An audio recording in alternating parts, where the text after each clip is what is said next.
Hello and welcome to another new episode of Behind the Music with Kurt Sanchez. My name is Kurt Sanchez and I'm very happy you tuned into this very special episode. I don't make this podcast very regularly. Basically, I only do this podcast when I feel like it. And I think that's pretty good, and tonight I feel like making another episode. And I'm very glad you're joining me tonight. And today, I want to welcome you to this podcast, to a very special and important topic. And, I make these episodes really, I don't make them very frequently. I just talk about stuff that's on my mind. And I want to talk to you about something that's been affecting my life rather recently. And that is depression. I want to answer a couple of questions tonight, and I hope these are some interesting questions. These questions are: how much has depression impacted my music? Or do you have to be depressed or sad to be an artist? Or do you have to suffer to make good art? And how does making music affect depression? How does all of that work together? So if you're interested in that little, in the way things work together in that regard, well, you've come to the right place. First of all, I want to mention that I put a couple of links into the description of this podcast. If you know somebody who suffers from depression, if you know somebody who is suicidal and all of that, there you can find some help. I'm not very good at all of this, really, because I'm also not the best in seeking help for myself. But I think it's a good place to start. And I think the best way or best place to start is to actually talk about these things. I wouldn't say that there's a certain mood that impacts me a lot or that makes my personality. And I don't think that depression or happiness or anything really defines a character. It's just a state of consciousness that you're really in. And there's a lot of music that gets associated with different feelings. They say if you're depressed, they immediately associate it with the likes of Nirvana, grunge music, all of that. And if you're listening to happy songs, you should listen to, I don't know what it is, Linkin Park or some skater music, But the facts are, these things are really different.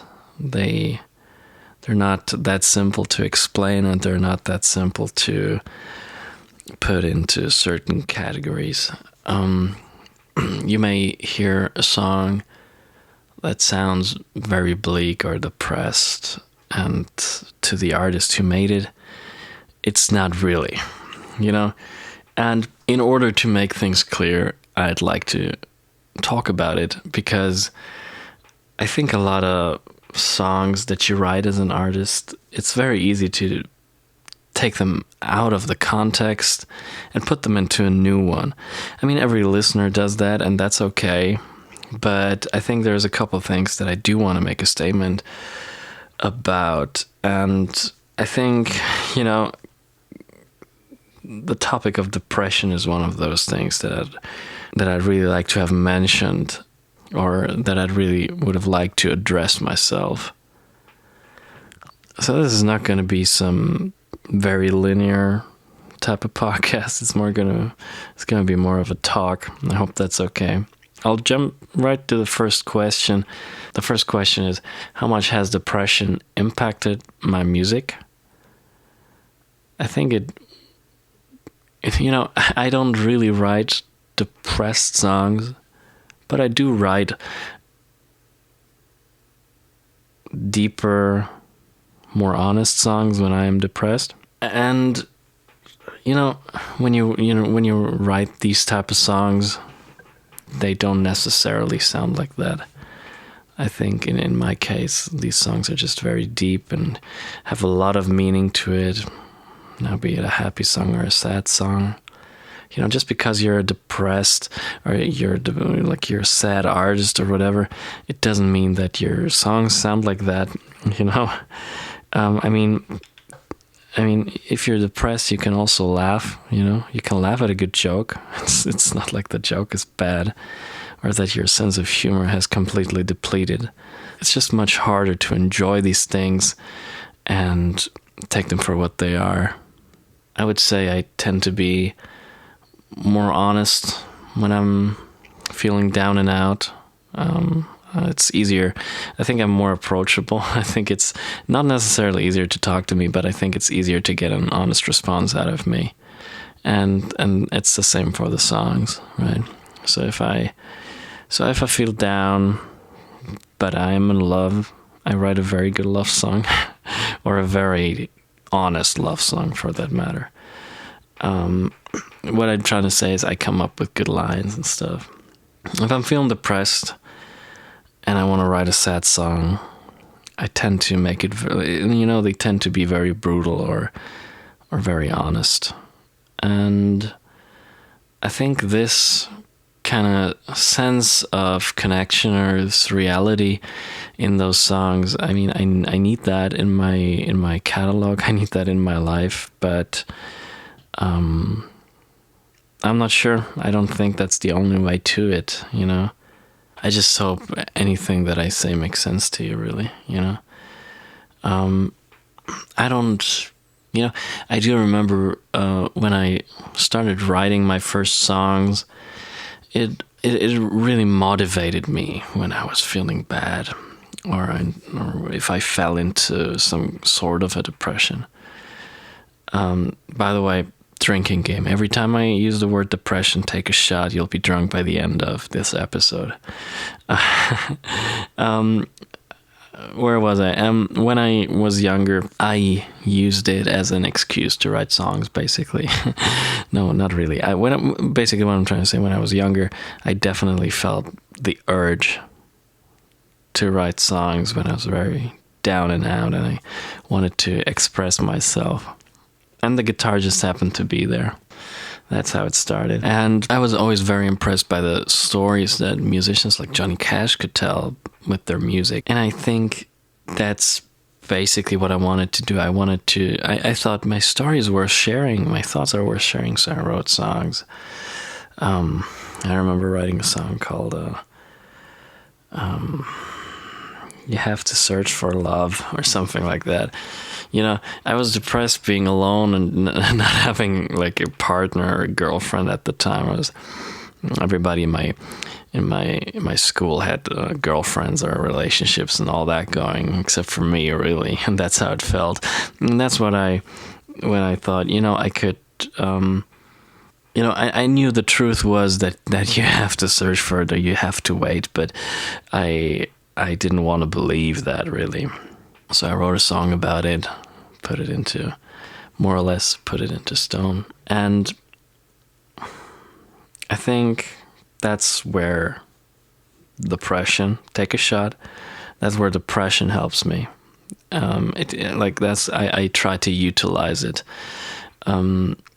But I wouldn't say that my music is driven by it. I think I've written some really good songs during the greatest time of my life, and they're about to come out. Don't worry. But as I said, like, these emotions don't really, or the state of mind at the time doesn't really end up in the music, because that's just when it starts, right? There's so many processes to a song. I think if you've listened to this podcast, you have realized that there is so much work that goes into a song, and so many micro processes, and I think so. To answer that question, I just hit my foot on a fucking computer. So first question, how much has depression impacted my music? I would say, sometimes it was the culprit for me to write, and in many cases, good songs came out of that. However, this is just this is just one part of the music process of making songs and all of that, you know, and a lot of motivation to write derives from negative feelings. But so it does for positive feelings. I just happen to have more sad ones. So I wouldn't say, anyway, I just answered the question, why would I go along? And, you know, when I was younger, that actually brings me to the next question. When I was younger, you know, I saw these artists like Kurt Cobain, Lane Staley, young Johnny Cash, and all these people that I thought made great and honest music. And I started to believe that that's something you have to have. That's something you have to be. You have to be sad to make a great sad song. As I answered before, I mean, in my case, it helps. But as I said before too, you don't have to be. And I think when I was younger, I made that mistake, and I believed that I have to be sad, you know. Music helped me accept being an outcast or just being sad, you know. And I think at some point I accepted that, and I went further, and I thought, okay, this is how I have to be. I have to be a stereotypical musician. I have to be depressed. I have to be sad or suicidal or whatever. Big surprise, I don't have to.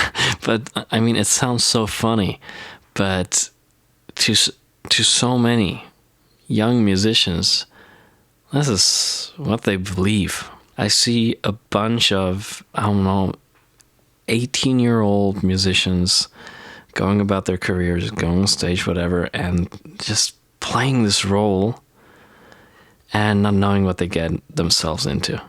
And I see myself in that. I was like that too. I thought that having something eat me up from the inside is necessary to create. And it's, yeah. While it is for me a good maybe a crutch or something, it is definitely not wheels or anything. It is not a big help or an acceleration. In reality, it's a blockage, because you get less shit done. Because let's say that being depressed is best way to write a song. Well, it certainly is the worst way to record a song, because you feel unmotivated to work on stuff. You feel, you don't really feel creative. I mean, I know everybody is different, but that's just my 2 cents. And I think I agree with what David Lynch once said. He was asked if you have to suffer to make a great artist or to make great art, and he said that's absolute and total bullshit. And I think he's absolutely right. I used to, don't confuse it with you have to give, you have to bring sacrifices for art. I think that is true, but that sacrifice doesn't always have to be your mental health. Let that be clear. I think whatever sacrifice you end up giving or you end up making in order to create art, I think every good artist should question that again and again. They should ask, is that really what I spend, if it's time, if your sacrifice is time, I spend so much time on my music. They should feel challenged to not spend so much time on it. If I suffer for the sake of making art, I should ask myself, well, do I have to suffer? Can't I create art and be happy doing that? And I think a lot of artists feel happy making their craft. So no, you don't have to suffer to make great art. And now you may come back and say, well, you just said that you are very effective and writing very honest songs when you're depressed. Well, but I don't have to suffer. I mean, I also said I can create great art without that suffering. it's a little bit like, if you want, compare it to cocaine. It will get you up to speed, but it has a huge downside, like a huge downside. And yeah, so I would say depression is, in that regard, to artists who romanticize that, like I used to be. That is just, maybe addictive behavior or whatever, but that's just bad, and that's just bad for yourself. Yeah, and as I said, if it's bad for yourself, then some people force themselves through that, or want to deprive themselves of something, not because they're creative, but because, you can do that, but because they think it's necessary, and that's where it starts to affect your mental health back. Because throughout the process of writing, you're gonna hit difficulties, or writing or creating, or releasing music, making music, whatever. And that's where that's the point that a lot of people forget. When you feel, when you're not up to par with your mental health, creating can break you. There's so many people who have killed themselves over thinking that their art is not the best that it could be, or they're disappointed in themselves or their art. That is something that's the sad part, and that's the part that you can't romanticize, and that's the part that many people forget. They just think, oh, I'm edgy, I'm depressed or whatever, and I make art, and that's great. But that's just a half of the truth, really, because making music starts affecting the depression negatively if you force yourself to it, if you think what you're doing is right. Basically, I'm saying if you're romanticizing that, a bad mental health condition. But there's also a good side to making music, because making music can make you very happy. But I think it can only make you happy if you have a very healthy attitude towards that. Music can lift you up. Music can make you feel connected to people. And I want to make this very clear, that if you're romanticizing depression in music, you will never get there. Music will never be able to get you out of your depression. So basically what I'm saying is, yes, and that's the loophole, right? It is very easy to romanticize bad mental health, not taking care of yourself, all of that shit. That in the beginning you're like, oh my god, my music is better. I'm this edgy artist now. I'm so depressed. I'm such a sad boy or a sad girl, right? And you write music, and if this becomes your persona, you will realize that doesn't really help, You start losing faith in your own music, I think.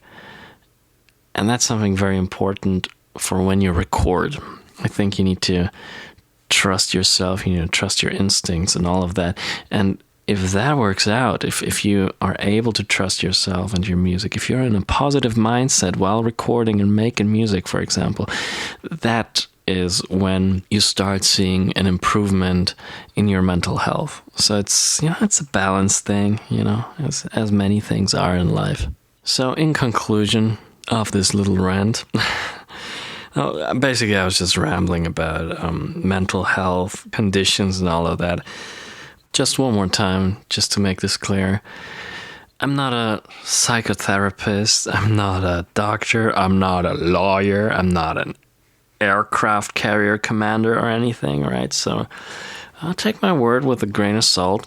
I also just happen to be very young, and maybe that's enough reason for me to for anything that comes out of my mouth to just not be true for you. However, I just wanted to share these thoughts with you. I just thought that's very important to mention, and if anybody can gain anything from this, that would be great. If not, then you are free to not give a fuck. Okay, thank you so much for listening to this episode of Behind the Music. It was a little different one.